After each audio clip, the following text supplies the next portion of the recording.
Hello, in this video we're going to finish up Lesson 4, Advanced Editing, Practice 3. And what we really need to do in this video is just deal with this big land class that we have here. We typically try to keep the land class in manageable pieces. This one is well over 1,000 acres, and we would much rather have them in somewhere between like 20 acres and maybe 100, 40 acres, something like that would be better. So this is just kind of a ugly shape. When you really look at it, it's got all of these holes in it, represented by these regen units, and there's a road right through the middle of it that would be a natural breakpoint. So we like to try to use all of the tools at our disposal. You can use the imagery to see if there's any physical features on the landscape that we could split this up by. In this case, there's no lakes, there's no, maybe there's another road that we could use up here, but this is pretty much just a big old section of M, so the easiest way for us to go about breaking this up is to actually use the contours. Now, when I built this practice area, I didn't really realize that being that it's outside of our parcel, our actual ownership, we don't have the contours for it. But that's okay, because now I can show you how to use the web map plugins. So let's add one of those at the top of your layer tree. This button here, add web map layer. If you click that and then use this drop down, we're going to select the world topo map and click OK. And so that'll take a second or two to load the first time. And you can see that utilizing this, we'll actually be able to use the contours from the web map plugin. And the only problem I'm having with it right now is this land class, being that there's like a small dotted grid, it's kind of making it hard to see the contours. So assuming you have that, let's change that together. Land class, thematic settings.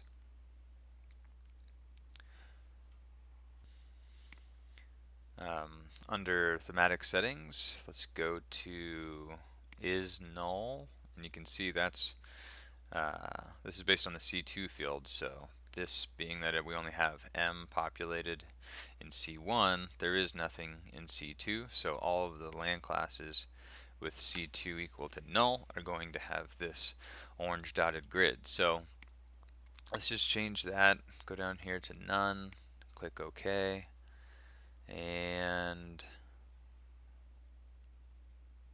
I think we'll just leave it like that. We're going to have a solid land class, a solid border that's going to be orange. That's all we need. So let's start splitting this up. Now with something like this, you kind of have to be strategic about it, because the way we split the fabric, the land class, we need to cut all the way through, right? Or we start on the outside and come through and end on the outside. So we can't just start here and cut up, because if we started from here and cut up, I'll just show you what's going to happen.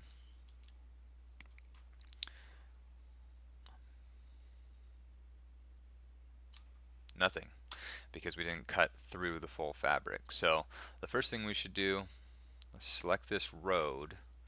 Now this wasn't common practice for a long time in Atlas SE, but we can go ahead and do something like this in Atlas 3, because we know we just built this road and we know it's vertex tight. You can go into edit mode here, edit geographic vertex, add. You could double check it if you wanted to, but we've got all these vertex are tight, so we can actually use this road to split the land class. So let's go edit geographic. Once you select it, edit geographic split overlay, land class, and OK.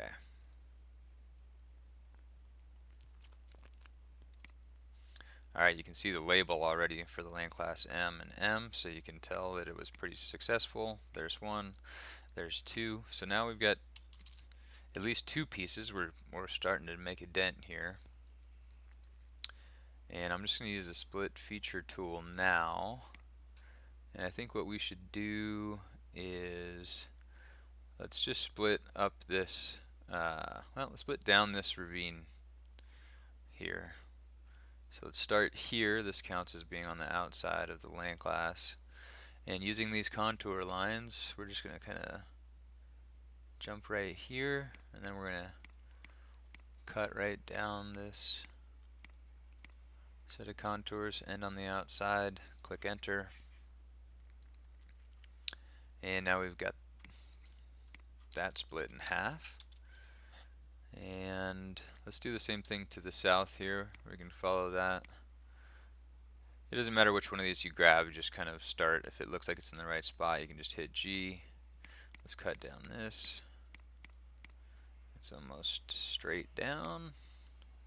End on the outside, click enter.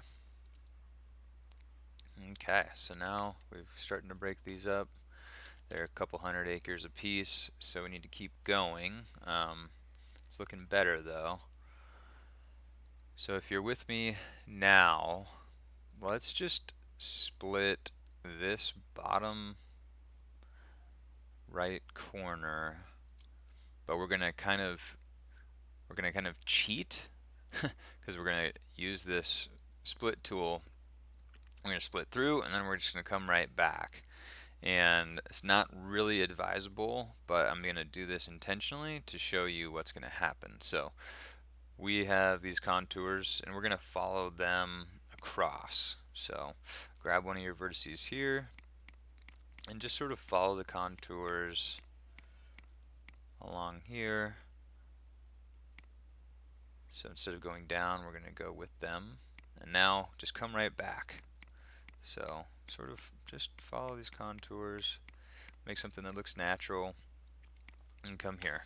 Okay, so what do you expect to happen now is always what you should be asking yourself. So obviously you would think there would be one land class split out here, another land class split out here, and another land class split out here. And that's true if you used edit geographic split overlays. You can choose what to do with these land classes. So if I hit enter, and we can all hit enter, you can see straight off the bat there's 1, 2, but not 3 with these labels. So something happened here. And that's the way that this tool is designed, is to not split islands. So technically this is a multi-part feature now, and with land class we never have multi-part features. So that's expected, and the reason why we need to use the tool and keep the tool like this is it actually does give you more control overall, and it being that you know what to expect first of all, but a lot of features that we work with, especially with SPI THP RIS, we may have a feature like this, a regen unit that is 3 pieces. It's all one regen unit, but it's 3 pieces. So if I were to come in and split a small piece of that regen unit out with the scissors, we don't want it to split islands, because if it does that, I'll show you what happens. I'm going to union these, hit a geographic union. You don't need to do this, that's just an example. So now we've got one feature that's 3 pieces. If I were to come in here and split a chunk out, say they put some sort of protection in there, or we needed to update this boundary.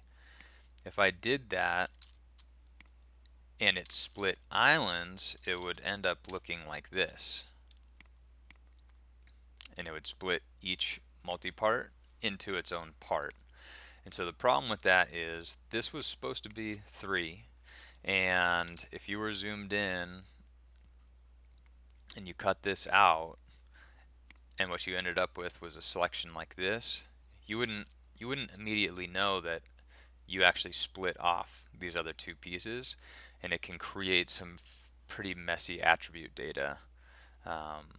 These should have all been together, and so it's not good to accidentally split things apart, so we need to kind of keep them together. So kind of a long explanation there of why we do that, but it is good to know. So what I really wanted to show you was If you wanted to be clever and you come through here like we just did, and because you're just splitting this up, you wanted to save some time, so you just drew through there. You're going to end up with a multi-part feature. And like I said, with land class, we never have multi-part features. So what we need to do is select that, and hopefully we're all back together now. You can use Edit Geographic Split Islands, and you'll end up with two pieces instead of the one. So that's where we want to be. That was a fairly long explanation, but go ahead and try that, because the Edit Geographic Split Islands tool is pretty important. You do end up with islands sometimes, and with land class you always want to split those. So with that, go ahead and just spend the next couple minutes splitting this up. You have the contours on, so just pick a couple natural features. There's a good little ridge right there. Right now we have 6 features, so let's see how big this one is. This is 100 acres. Um, let's just go ahead and kind of imitate this corner here. If you can get, maybe you can split along this road and then split up this ridge and try to split this into a couple pieces, extending this stream up here and maybe cutting through here. Just try to end up with 100 acres or less, and of course I'm checking right here for the area and here for the area. So spend some time with land class, just use the split tool, split through, and get everything down to 100 acres or less per piece of land class. And then after that, move on to lesson 5.